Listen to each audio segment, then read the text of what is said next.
रोहित यास्मीन को जंगल में मंगल करवाने के लिए लेकर जाने लगा। आसमान पर चमकते चांद की वजह से जंगल में हल्की हल्की रोशनी थी। रोहित की नज़र यास्मीन के पिछले हिस्से पर थी। वो इतना उभरा हुआ नहीं था, लेकिन रोहित को अच्छा लगा था। वो अपना तोता उसके पिछले हिस्से में दाखिल करने की सोचने लगा। वो दोनों जंगल के आगे की तरफ जा रहे थे। यास्मीन, तुम्हारी उम्र क्या है? वो बात का आगाज करते हुए उसकी उम्र पूछने लगा। मैं 16 साल की हूँ भैया, लेकिन अब्बा कहते हैं कि तुम अपनी उम्र से बड़ी लगती हो। तुम्हारी चिड़िया जल्द जवान होगी है, इसलिए अपनी अम्मी के पास जाओ। मैं तुम्हारी हिफाजत नहीं कर सकता। रोहित के पूछने पर यास्मीन उसे अपनी दास्तान सुनाने लगती है। लगता है यास्मीन चिड़िया और जवान होने का मतलब नहीं जानती। रोहित मन ही मन में बोला, अच्छा तुम यही रुको, मैं आगे जाकर वॉशरूम करके आता हूँ। अगर तुमने भी वॉशरूम करना है तो यहीं कर लेना, रोहित ने कहा। उसने हाँ में सर हिला दिया। रोहित थोड़ा आगे गया और एक दरख्त के पीछे छुपकर देखने लगा। भैया नहीं है, मैं भी वॉशरूम कर लेती हूँ, यास्मीन अपने आसपास देखते हुए बोली और शलवार नीचे करके वॉशरूम करने लगी। रोहित की नज़रों के सामने उसके पिछले वाला हिस्सा था। वो काफ़ी सफ़ेद था और चांद की तरह चांदनी में चमक रहा था। उफ, ये लड़की तो मेरे बहुत काम की निकली है। अपनी माँ के साथ तो करता हूँ, लेकिन अब अपनी से छोटी उम्र की लड़की से भी करना पड़ेगा। अगर उसका ये वाला हिस्सा इतना प्यारा है तो उसकी तंगली तो बहुत ही खूबसूरत और तंग होगी। तंगली का भी तो अपना ही मज़ा है। रोहित अपने तोते पर हाथ रखते हुए बोला। उसका हाथ बाहर निकलने की वजह से ही फड़फड़ाने जो लगा था। रोहित की नज़रें उसी पर थी। इतने में यास्मीन खड़ी हो गई और नज़रें यहाँ वहाँ दोहराकर रोहित को तलाश करने लगी। रोहित जल्दी से उसके पास आया। अब चले, वो मुस्कुरा कर बोला, और दोनों साथ गाड़ी की तरफ जाने लगे। उसके साथ कैसे करना शुरू करूं, ये घर जाकर अपनी माँ को कुछ ना बताए, रोहित उसके साथ करने की सोचने लगा। दोनों गाड़ी में बैठे। रोहित ने उसका हाथ पकड़ा। इतने में सामने से पुलिस आ गई। रहीला जी रोहन के ऊपर थी और रोहन का तोता छोटे से बड़ा होने लगा। वो जल्दी से उसके ऊपर से हटी।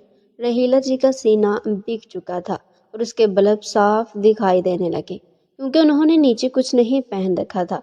उनके सफ़ेद बलब देखकर रोहन के मुंह से पानी बहने लगा। अरे रोहन, क्या हो गया है तुम्हें? उसकी हालत देखकर वो मुस्कुराकर बोली, कुछ नहीं आंटी, मेरे मुंह में पानी आ गया है। वो सामने दूध की बोतल देखकर मैं सामने की तरफ इशारा करते हुए बोला, लेकिन रोहन की नज़र आंटी के बलब पर थी। तुम बच्चे हो क्या जो अचानक से मन करने लगा है? तुम बैठो, मैं तुम्हारे लिए चाय बना कर लाती हूँ। रहीला रोहन के बालों पर हाथ चलाते हुए बोली और किचन की तरफ जाने लगी। अब उनका पिछला हिस्सा रोहन की गंदी नज़रों के निशाने पर था। रोहित तो बहुत खुशनसीब है जो तुझे इतनी खूबसूरत लड़की माँ मिली है। काश मेरी माँ भी इतनी खूबसूरत होती। रोहन अपने सीने पर हाथ चलाते हुए बोला और किचन में आया।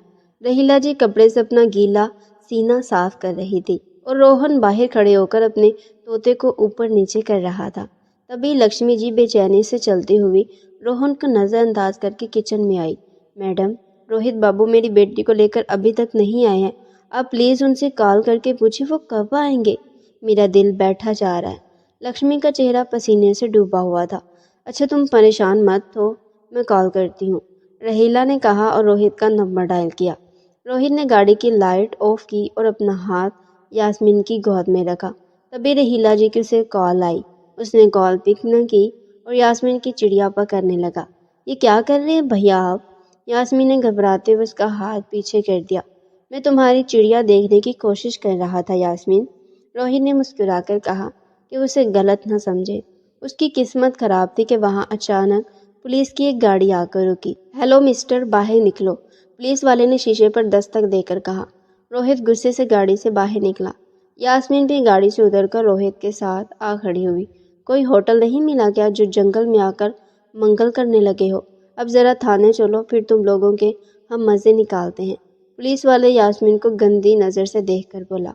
मेरी तरफ देखकर बात करो, ये मेरी बहन है। यास्मीन तुम गाड़ी में बैठो, रोहित ने सख्त लहजे में कहा। वो गाड़ी में जाकर बैठ गई। मैं बिजनेसमैन शर्मा का बेटा हूँ, इज्जत से जाने दो वरना वर्दी उतरवा दूंगा, वो अपने बाप का हवाला देते हुए बोला। पुलिस वाले ने उसे जाने दिया। रोहित गाड़ी में बैठा। भैया, ये पुलिस वाला कैसी बातें कर रहा था? یاسمین گاؤں کی رہنے والی سادہ مزاج لڑکی تھی، اسے ان سب کے بارے میں اتنا کچھ معلوم نہیں تھا۔ وہ گندی باتیں کر رہے تھے یاسمین، اب گھر چلتے ہیں، روہت نے کہا اور گاڑی چلانے لگا۔ سارا موڈ خراب کر دیا اس پولیس والے نے، اچھی خاصی تازی گلی مل رہی تھی، اب نیا پلان بنانا پڑے گا۔ روہت من ہی من میں سوچنے لگا اور گاڑی چلانے لگا۔ روہت کال نہیں اٹھا رہا ہے، لیکن مت پریشان ہو، تمہاری بیٹی کو صحیح سلامت گھر لے آئے گا۔ روہت بہت نیک اور اچھا لڑکا ہے، رہیلا جی روتی ہوئی لکشمی کو تسلی دینے لگی۔ وہ تینوں لاؤنج میں کھڑے تھے۔ ہاں، بہت ہی نیک لڑکا ہے، تبھی اپنی ماں کو ہوا میں اڑانے کے خواب دیکھتا ہے۔ سالہ خود مزے لوٹ رہا ہوگا اور اس کی وجہ سے یہاں میری چڑیا کی بینڈ بجی ہے۔ اس کی ماں کو دیکھ کر روہن من ہی من میں غصے سے بولا، میں رہیلا جی کے ساتھ کبڈی کھیلنے کے خواب دیکھ چکا تھا، لیکن لکشمی نے سب برباد کر دیا تھا۔ ارے آنٹی، اب رونا بند کریں، جب آپ کو روہت پر یقین ہی نہیں تھا تو کیوں سے اپنی بیٹی کو لینے کے لیے بیچا تھا؟ اب رونے کا فائدہ، خاموش ہو جائیں۔ روہن لکشمی کے رونے سے اکتا رہا تھا، اس لیے غصے سے بولا، روہن بیٹا، بری بات، اپنے بڑوں سے ایسی باتیں نہیں کرتے ہیں۔ رہیلا نے اسے پیار سے منع کیا۔ روہن کے من میں پھر سے لڈو پھوٹنے لگے۔ ماں، میں آ گئی ہوں، یاسمین دروازے کے پاس کھڑی ہو کر خوشی سے چلا کر بولی اور بھاگتے ہوئے ماں کے پاس آئی۔ بیٹی کو صحیح سلامت دیکھ کر لکشمی کی جان میں جان آئی۔ انہوں نے فوراً اسے اپنے سینے سے لگا لیا۔ کس کو مجھ پر اعتبار نہیں ہے؟ روہت روہن کی بات سن کر چونکا تھا، مگر انجان بن کر بولا، وہ مجھے معاف کر دو روہت بابو، ایک بیٹی کی ماں ہوں، اس لیے تمہیں آنے میں دیر ہوگی تو فکر مند ہونے لگی، لکشمی جی شرمندہ لہجے میں بولی۔ روہت ان کے پاس آیا اور کہنے لگا، سڑکیں بند تھی اس لیے آنے میں دیر ہو گئی، اب چاہیں تو یاسمین سے پوچھ سکتی ہیں، میں آپ کی عزت کرتا ہوں اور آپ کی بیٹی کی بھی عزت کرتا ہوں۔ لکشمی جی، روہت نے سنجیدہ لہجے میں کہا۔ وہ مزید شرمندہ ہوئی۔ کوئی بات نہیں، اکثر ایسا ہو جاتا ہے۔ لکشمی جی، آپ اپنی بیٹی کے ساتھ کمرے میں جائیں، میں کھانے کے وقت آپ کو بلا لوں گی۔ رہیلا نے بات کو ختم کیا۔ وہ دونوں کمرے میں چلی گئی۔ تم دونوں بھی کمرے میں جاؤ، کھانا بننے کے بعد میں بلا لوں گی۔ رہیلا نے انہیں بھی کمرے میں بھیج دیا اور خود کچن میں آ گئی۔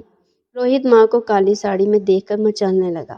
یاسمین کے ساتھ وہ ویسے بھی نہ کر سکا تھا، اس کا طوطا آدھا باہر ہی تھا، اسے اندر کرنے کے لیے اسے ماں کا سہارا ہی لینا پڑا۔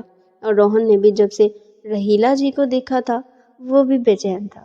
دونوں کمرے میں آ گئے اور روہت، بڑے خوش لگ رہے ہو، لگتا ہے لڑکی کے ساتھ منگل کر کے آئے ہو۔ روہن نے آنکھ مار کر پوچھا۔ نہیں یار، کہاں کچھ کرنے والا تھا کہ وہ سالہ پولیس والا آ گیا، موڈ کا ستیہ ناش کر دیا، تنگلی ہاتھوں سے نکل گئی۔ روہت گزرے وقت کو یاد کر کے غصہ ہونے لگا۔ روہن اس سے اس کی ماں کے بارے میں پوچھنا چاہ رہا تھا کہ ان دونوں کے درمیان کچھ ہوا ہے، وہ کس طرح پوچھے، بس یہی سوچ رہا تھا۔ ویسے روہت، تم اپنی ماں کے بلب کی روشنی نکالنے میں کامیاب ہوئے ہو یا ابھی بھی حسرت دل میں لیے بیٹھے ہو؟ اس نے ہمت جتا کر پوچھ ہی لیا۔ روہن کے سوال پر وہ ہلکا سا مسکرایا اور بستر پر باہیں پھیلا کر لیٹ گیا۔ روہن اس کے جواب کا انتظار کرنے لگا۔ دوستوں، کہانی کا اگلا پارٹ اگلی آنے